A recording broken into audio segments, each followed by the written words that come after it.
Hello students, आज मैं शुरू करने जा रहा हूँ फोटो इलेक्ट्रिक इफेक्ट का next video lecture.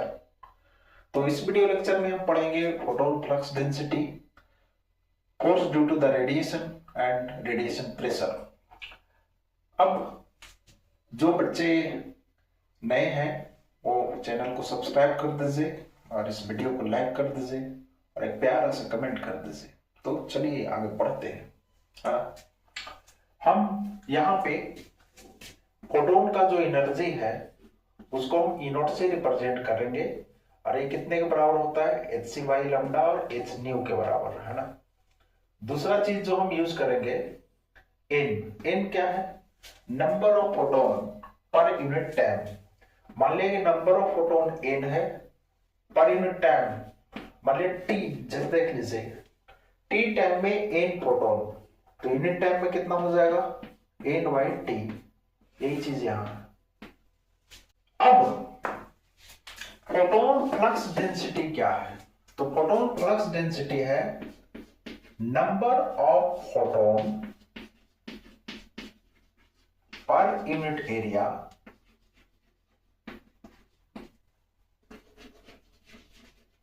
Per unit time. ये है आपका फोटोन फ्लक्स डेंसिटी। लेकिन इसको हम इतने लंबा नहीं बोल पाते हैं, सिंपल क्या बोल देते हैं, फोटोन फ्लक्स। फोटोन फ्लक्स अभी बोलेंगे इसको फोटोन फ्लक्स नहीं, कुछ किताब इसे बोलते हैं इसको फोटोन फ्लक्स डेंसिटी, लेकिन जैसे बहुत सारे किताबें ओनली फोटोन फ्लक्स इसको बोलते हैं।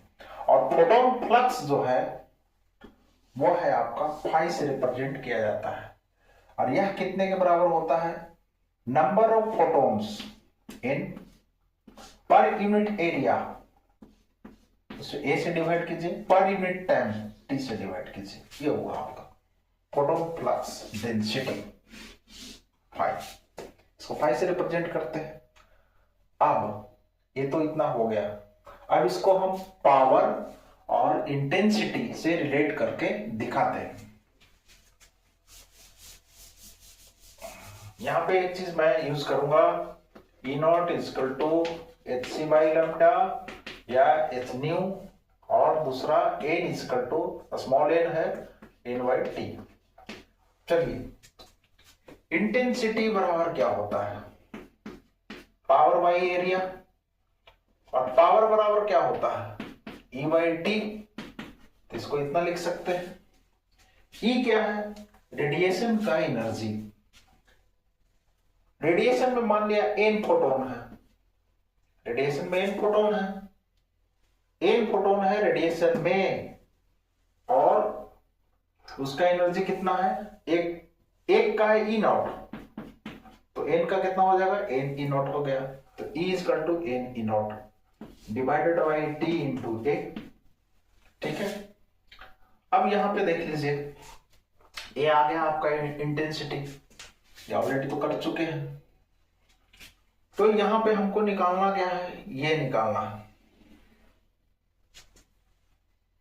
ठीक है, ये कितना है, number of photons per unit time per unit area, ये है फोटोन फ्लक्स डेंसिटी।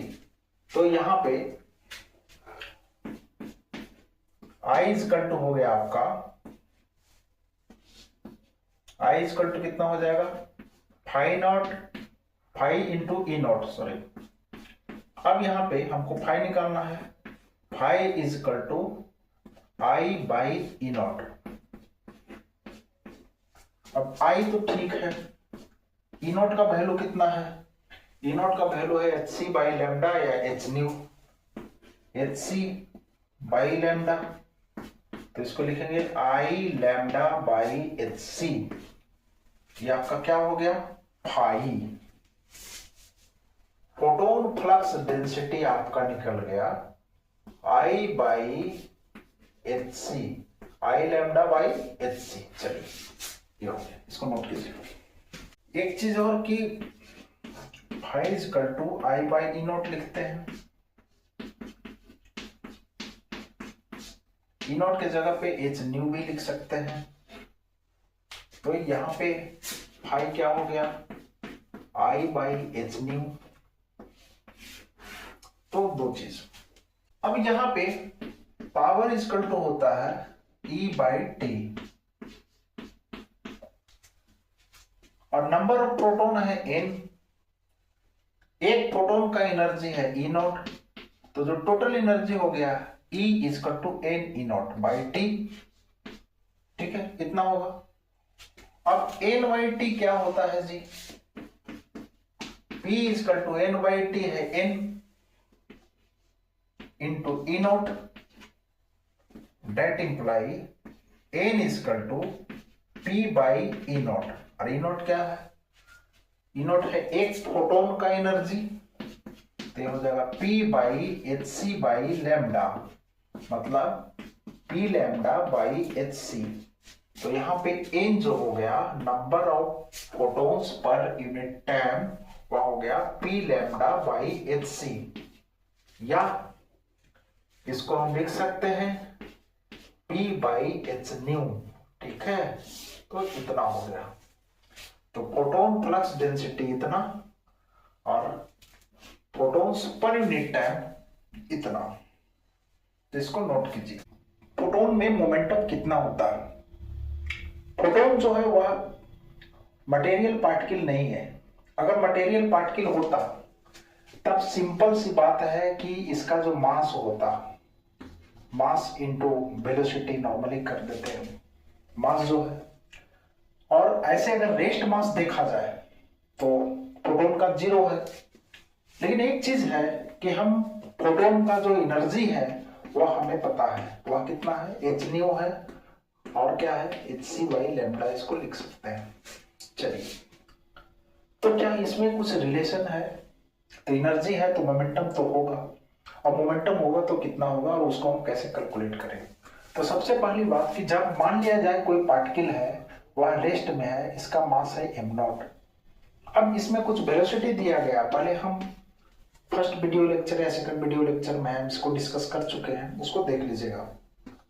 मास अगर वेलोसिटी इसका v हो गया तो इसका मास कुछ इंक्रीज हो जाता है। तो आइंस्टीन का जो इक्वेशन है E = mc²।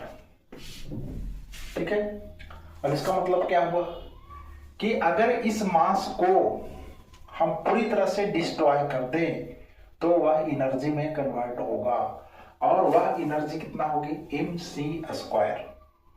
अब प्रोटॉन है, प्रोटॉन किसी सरफेस से कोलाइड होता है और वह पूरी तरह से अगर डिस्ट्रॉय हो जाए तो वह अपनी पूरी एनर्जी उस सरफेस को देगी, और वह सरफेस कितने एनर्जी ऑब्जर्व करेगा? hν या hc/λ, मतलब E0। तो कहने का मतलब यह जो E0 है डिस्ट्रॉय होकर के हम उससे कितना एनर्जी हम गेन कर सकते हैं, ले सकते हैं, तो वह है mc², जहां मास है m, रिलेटिविस्टिक मास प्रोटॉन का। ठीक है, तो यहां पे हमें कैलकुलेट क्या करना है? मोमेंटम। अब यहां पे मास इनटू वेलोसिटी इस टाइप का होता है मोमेंटम। तो mc यहां पे क्या हो गया? मान लिया कि m मास है प्रोटॉन का, कब? जब यह c वेलोसिटी से है, तो यहां mc हो जाएगा मोमेंटम। अब mc कितना हो जाएगा? E0/c। तो एक टर्म तो ये हो गया, और ये हो गया मोमेंटम। तो मोमेंटम ऑफ प्रोटॉन हो गया आपका E/c, मतलब energy of proton divided by c। चलिए, एक टर्म तो ये हो गया। दूसरी चीज E0 को हम लिख सकते हैं, E0 को लिख सकते हैं hc/λ, और यह कितने के बराबर होगा? mc²। एक c गया, डेट इंप्लाई mc = h/λ, और mc कितने के बराबर? तो मोमेंटम के बराबर, वह h/λ। तो मोमेंटम h/λ होगा या E/c होगा। E यहाँ पे क्या है? फोटोन की एनर्जी है। क्लियर है? तो इसको नोट कीजिए। अब नेक्स्ट टर्म है force on surface due to the radiation. मान लिया कोई रेडिएशन यहाँ स्ट्राइक कर रहा है, प्रोटॉन स्ट्राइक कर रहा है। ठीक है, मतलब बहुत सारे प्रोटॉन इस पे स्ट्राइक करेंगे, तब प्रोटॉन में मोमेंटम है। तो वहां पे दो केसेस होगा, या तो यहाँ सरफेस जो है टोटली फोटोन को ऑब्जर्व कर लेगा या रिफ्लेक्ट कर देगा या कुछ रिफ्लेक्ट करेगा कुछ ऑब्जर्व कर लेगा। तो इन तीनों केसेस में इस सरफेस पे कुछ ना कुछ फोर्स लगेगा। तो वो फोर्स कितना लगेगा? तो सबसे पहले हम फोटोन नहीं, हम सिंपल एक मास लेकर के देखें। मान लिया कि इसका मास m है, तो इसका कुछ ना कुछ मोमेंटम होगी p। अब इससे कोलाइड करेगा, फिर मान लिया ये वापस क्या हो गया, रिफ्लेक्ट बैक आ गया, है ना। तो यहाँ पे चेंज इन मोमेंटम, फोर्स कितना होगा जी, चेंज इन मोमेंटम, है ना, divided by change in time. Clear है? अब यही फोर्स है। फोर्स कितना होता है, rate of change of momentum with respect to time. अब हमें यही कैलकुलेट करना है। तो सबसे पहली बात की, मान लिया जाए कि रेडिएशन इस पे स्ट्राइक हो रहा है, और रेडिएशन की जो एनर्जी है वह E है ना। तो इनिशियल मोमेंटम कितना हो जाएगा, इनिशियल मोमेंटम हो जाएगा E/c। यहाँ पे एक फोटोन हम नहीं लिए हैं, रेडिएशन की हम बात कर रहे हैं। यहाँ बहुत सारे फोटोन हैं जिसका एनर्जी, टोटल एनर्जी कितना है, E है। तो यहाँ पे इनिशियल जो मोमेंटम है स्ट्राइक कर रहा है इस डायरेक्शन में। अगर इधर देख लीजिए, ये x डायरेक्शन है, ये निगेटिव x डायरेक्शन है। तो अगर हम इसको हम क्या लिखे, वेक्टर फॉर्म में लिखे, तो इस तरह से लिख सकते हैं। अच्छा, अब एक टकरा के लौट आया रेडिएशन, बहुत सारे रेडिएशन है, वह टकरा के इस डायरेक्शन में लौट रहा है। तब क्या होगा, फाइनल मोमेंटम कितना हो जाएगा, फाइनल मोमेंटम हो जाएगा आपका E/c, और ये निगेटिव एक्स एक्सिस की ओर है इसलिए -i। तो चेंज इन मोमेंटम कितना हो गया यहाँ पे, हम कंसिडर ये कर रहे हैं कि टोटली यह जो सरफेस है टोटली रिफ्लेक्टिंग सरफेस है। मतलब जितना रेडिएशन यहाँ स्ट्राइक हो रहा है उतना ही रिटर्न बैक आ रहा है, रिफ्लेक्ट हो रहा है। तो चेंज इन मोमेंटम कितना हो जाएगा इस केस में, 4 परफेक्टली रिफ्लेक्टिंग सरफेस।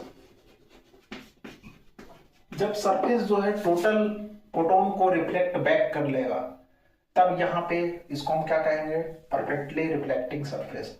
और इस केस में यहाँ चेंज इन मोमेंटम कितना हो रहा है, final minus initial, P final minus P initial, और ये कितना हो जाएगा, -E/c आई माइनस इनिशियल E/c आई, कितना हो जाएगा आपका -2E/c इंटू आई।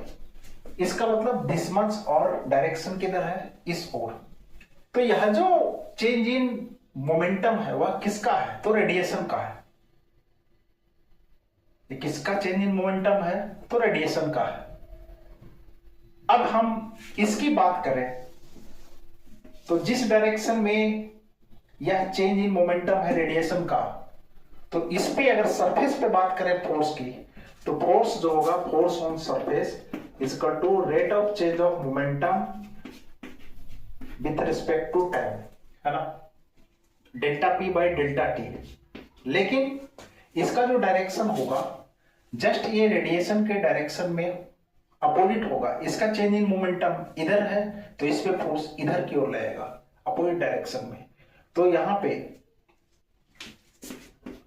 जो ये फोर्स लगा रही है, कौन, रेडिएशन एक्सर्ट कर रहा है किस पे, इस सरफेस पे, वह इधर होगा।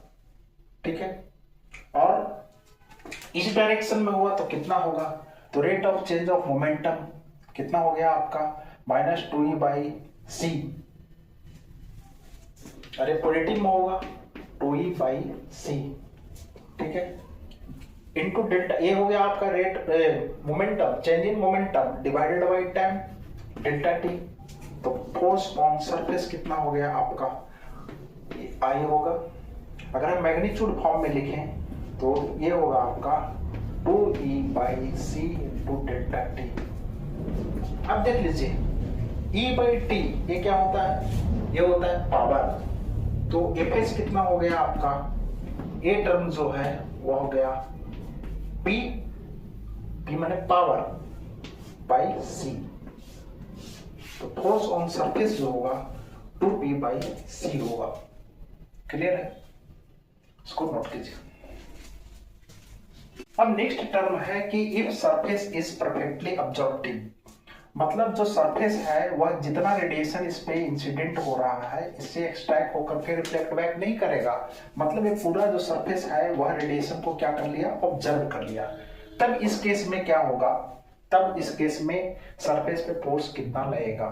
तो यहाँ पे इनिशियल मोमेंटम कितना है जी, इनिशियल मोमेंटम देख लीजिए E बाई सी, E है एनर्जी रेडिएशन का, ठीक है, तो E बाई सी इसका मोमेंटम हो गया इनिशियल, एक्स एक्सिस के अलॉन्ग है।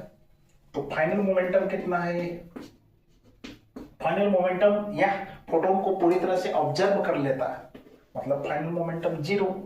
तो चेंज इन मोमेंटम कितना हो जाएगा, चेंज इन मोमेंटम होगा माइनस E बाई सी। ये किसका है, रेडिएशन का, रेडिएशन का मोमेंटम इतना है।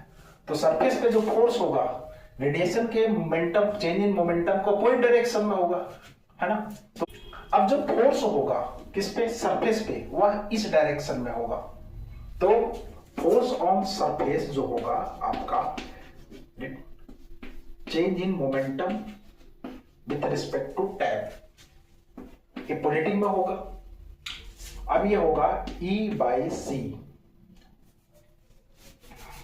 पॉजिटिव एक्स एक्सिस के along, E by C to delta T. अब इसको हम अगर मैग्नीट्यूड फॉर्म में लिखें एफ एस, तो ये हो जाएगा E by C delta T. ये अभी कितना है आपका, ये है पावर P, एफ एस कितना हो जाएगा P बाई सी। तो जब सरफेस जो है परफेक्टली ऑब्जर्वेटिव है तब यहाँ पे force on surface due to radiation कितना हो जाएगा, P बाई सी। इसको याद कैसे करें, थोड़ा सा कंफ्यूजन हो जाता है, तो यहाँ पे देख लीजिए, वीडियो को पॉज करके लिख लीजिएगा। तो यहाँ पे देख लीजिए, एक जा रहा है एक आ रहा है, मतलब रिफ्लेक्ट कर रहा है, एक एक दो, तो यहाँ पे फोर्स कितना हो जाएगा 2P बाई सी।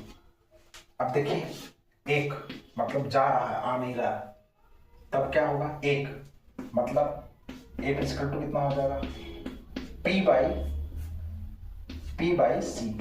एक है, यहाँ पे दो है ना। इस तरह से हम इसको कंफ्यूजन को दूर कर सकते हैं। चलिए इसको नोट कीजिए। अब है बच्चों रेडिएशन प्रेशर। अब रेडिएशन प्रेशर है क्या, तो सबसे पहली बात अगर प्रेशर की हम बात किया जाए तो प्रेशर होता है force per unit area. Clear है, ये तो हम सब लोग जानते हैं। तो यहाँ पे फोर्स भी कैसे, तो परपेंडिकुलर फोर्स, किसी एरिया ए पे परपेंडिकुलर फोर्स पड़ रहा है तो जो प्रेशर होगा फोर्स बाई एरिया होगा। यहाँ पे दो केसेस लेंगे सेम वैसे ही, अगर सरफेस जो है वह परफेक्टली रिफ्लेक्टिंग है,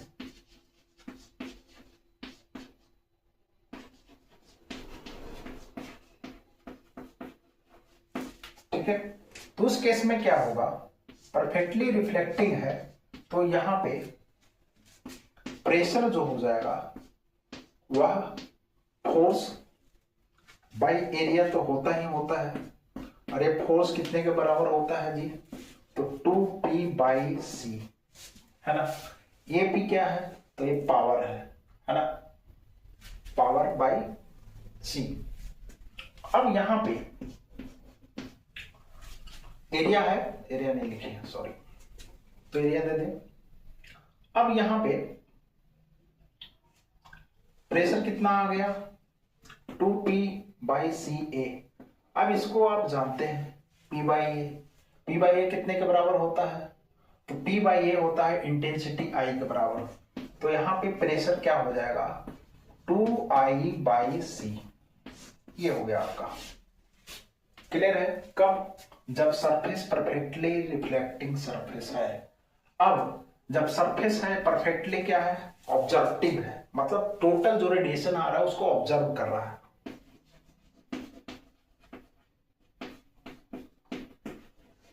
तब उस केस में क्या होगा कि रेडिएशन पड़ेगा और वापस नहीं आएगा। तो वहां पे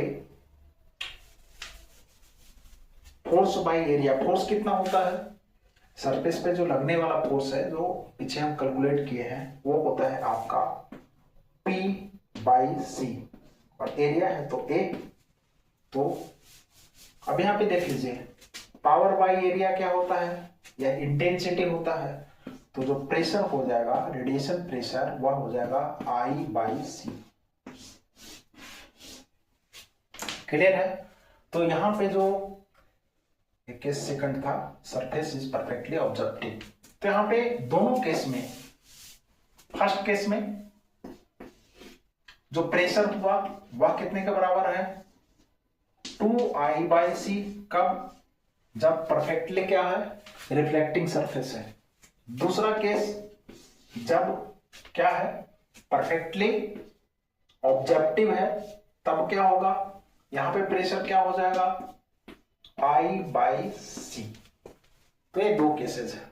तो बच्चों ये एक क्वेश्चन है if radiation fall normally on metallic surface, मतलब किसी सरफेस पे मेटालिक सरफेस पे रेडिएशन फॉल हो रहा है और यह जो इंसिडेंट है वह ये जो स्ट्राइक कर रहा है फोटोन या रेडिएशन वह क्या है कंप्लीटली रिफ्लेक्टिंग, मतलब सारा के सारा क्या हो रहा है जी रिफ्लेक्ट बैक आ रहा है। तो कैलकुलेट क्या करना है तो if radiation fall normally on metallic surface of intensity this must find radiation pressure। तो यहाँ पे रेडिएशन प्रेशर क्या होगा तो रेडिएशन प्रेशर जो होता है वह कितने के बराबर होता है जी अगर परफेक्टली रिफ्लेक्टिंग है तो होगा आपका 2I बाई C। अब 2I कितना है I देख लीजिए 10 मिलीवाट पर मीटर स्क्वायर। तो 10 मिली का हो जाएगा 10 का पावर -3, ठीक है। और C का वैल्यू 3 इंटू 10 का पावर 8। अब इसको कैलकुलेट करेंगे यहां तो हो जाएगा 20 बाई 3 इंटू 10 का पावर -11, ठीक है। तो ये वैल्यू आएगा 6.6 इंटू 10 का power -11 newton metre square, newton per metre square, ठीक है। तो ये आपका हो गया। बहुत putting the value getting the result ये कुछ था नहीं इस क्वेश्चन में, है ना। तो नेक्स्ट वीडियो में हम बताएंगे नेक्स्ट फर्दर, तो बने रहें जेके सर के साथ।